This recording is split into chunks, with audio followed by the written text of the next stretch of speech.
We start with breaking news out of Boulder. Right now, police have asked people to shelter in place in the area of South 40th Street, just north of Table Mesa Drive. Police say they're trying to take a man with a gun into custody. They also say this is connected to what was an earlier incident on the CU Boulder campus. We continue to try to get more information about what happened. We do have a crew on the scene. These are live pictures. Of course, we'll keep you updated as the information comes into the newsroom. A Denver Broncos assistant coach could be facing serious charges. He's been accused of assaulting a police officer. It all happened yesterday at Denver's International Airport. It started with the coach leaving his double-parked car unattended. Outside linebacker coach Michael Wilhoite is accused of attacking an officer who confronted him when he returned to the vehicle. Kevin Vaughn from 9 News Investigates joins us now. And Kevin, this coach could face some serious consequences. Kim and Tom, to be clear, Michael Wilhoite was jailed last night but hasn't yet been formally charged with a crime. However, he was held on suspicion of second-degree assault on a police officer. If he were to be convicted of that charge, he would face a prison term. Anytime you go to the airport to pick somebody up or to drop somebody off, there's an enormous amount of stress for everybody involved. It was a little after 2 on Sunday afternoon.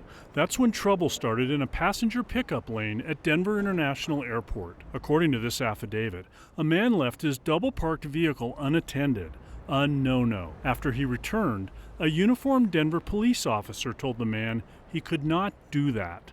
According to the affidavit, the man responded first by cursing the officer, then chest bumping him, and finally by punching him in the face and knocking him to the ground. The man was identified as Michael Wilhoite, a linebackers coach the past 2 years for the Broncos. After the officer shot him with a taser, Wilhoite's accused of driving off before being arrested. He was held overnight on suspicion of second-degree assault on a police officer. Scott Robinson is a 9 News legal analyst. The use of physical force against a law enforcement officer when you, the charged defendant, should know that that is a law enforcement officer is one of our violent crimes that has a mandatory minimum prison term. A minimum of 5 years in prison if he's convicted of that charge. Wilhoite made his first court appearance this morning after spending the night in the city jail. Now he awaits a decision by Denver prosecutors on whether he'll face formal criminal charges. If he does, Robinson expects that officer's body-worn camera to be the most important piece of evidence. And if a picture is worth 1,000 words, a video is worth 1,000 pictures. A Broncos spokesman told us administrators were aware of the incident and were gathering information. In the meantime, Denver police denied our request for the officer's body camera footage, saying it was part of an open investigation. Wilhoite was released from jail after posting a $500 bail earlier today. Live in the newsroom, Kevin Vaughn, 9 News. Much more to come on this story. Thank you, Kevin.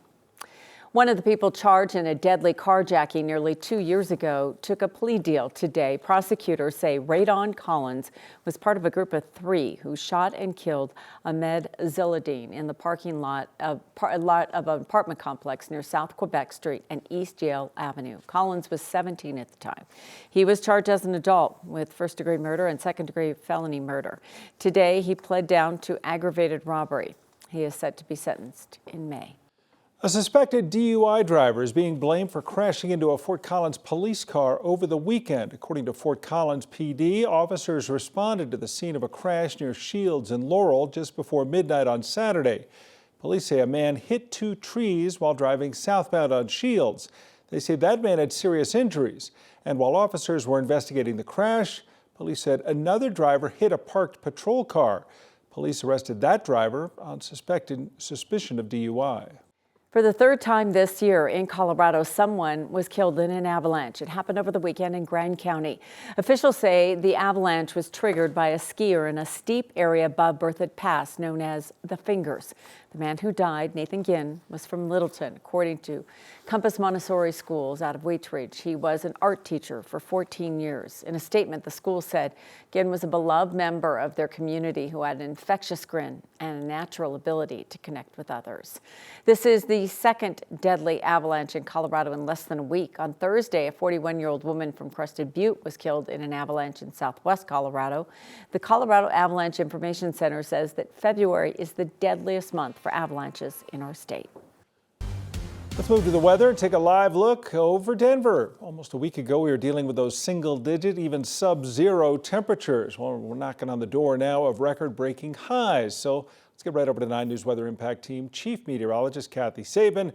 It's not just the sunshine. As it warms up at this time of year, usually does with some wind as well. That's right. At least, Tom, the wind is out of the west, which is a warmer wind compared to wind coming in out of the north, which we've been dealing with for most of this winter. And I think with these pretty clouds over downtown Denver, we should have a beautiful sunset. Send those pictures in and we'll post those right here on 9 News. Watching a bit of wind, moving the camera around up at our Lookout Mountain area. We've got a little bit of moisture coming in from the northwest ahead of a weak system that will bring a little mountain snow tomorrow. Temperatures today along the Front Range running 20 degrees above average in the mid-60s. Still very mild this hour. We'll see these numbers again tomorrow. But the wind, which was so gusty today from areas outside of Black Hawk down to Georgetown and Boulder, well, that wind will be a feature of our overnight forecast and probably part of your day tomorrow. The worst of the wind actually is out around Fort Morgan and Sterling. We're seeing a little bit of a break over some of the higher passes compared to those early numbers that we saw this morning. High clouds tonight, a dry night, nice start to the day, but those of you heading into the foothills and mountains may run into not just wind, but a few light snow showers. No advisories for the snow coming in, and the temperature trend for this week will really run above average. So weather headlines, more on the wind coming up, that warm temperature trend through the week, but there is a storm midweek that could bring snow to parts of our state. I'll talk all about that coming up. Amid the ramp-up of immigration raids across the country, a federal judge has blocked agents from conducting arrests at some churches. The Maryland-based judge found that the Trump administration policy could violate religious freedoms and should be blocked. This order only applies for Quakers, Baptists, and Sikhs. The judge declined to pause the policy nationwide. And another judge has blocked the Department of Government Efficiency from gaining access to some sensitive government data. The judge ordered the Education Department and the Office of Personnel Management from sharing the personal information of about 2 million union members with DOJ. The judge says the union has shown that the Trump administration likely violated the Privacy Act. That order remains in place until March 10th. Federal workers are up against the clock tonight to justify their jobs or face potential layoffs. At the same time, a group of federal unions are working to stop those layoffs from happening. Over the weekend, federal workers got an email from the Office of Personnel Management asking them to reply with 5 accomplishments from the past week. Elon Musk posted online saying failure to respond would be considered a resignation. The federal unions that are fighting the Trump administration in court added a filing challenging that email in court. They previously challenged the mass firings of federal workers. Hearing is scheduled for Thursday. Tonight at 6 on Next with Kyle Clark, a federal worker here in Colorado shares a firsthand account of what it's like to have been facing this uncertainty from the Trump administration. The Secret Service agent who leaped onto the back of President John F. Kennedy's limousine after the president was shot has died. Clint Hill's name may not be recognized, however, footage of his service is well documented thanks to this famous photo. Hill received Secret Service awards and was promoted for his actions that day, but blamed himself for Kennedy's death. The memories haunting him, forcing him to retire early. It wasn't until recent years that Hill said he was finally able to start putting that assassination behind him. According to his publisher, he died Friday. He was 93. Today, the world is marking 3 years since the start of the war in Ukraine. More than a dozen leaders attended events in Ukraine commemorating a grim date. It comes as Ukraine faces uncertainty about its future and security. The U.S. has insisted that Europe can no longer rely on Washington for its defense. Today, the U.S. joined Russia, voting against a UN General Assembly resolution condemning the Russian war against Ukraine. According to the United Nations Human Rights Office, more than 40,000 civilians have been killed or injured in Ukraine, and millions more have been forced to flee their homes.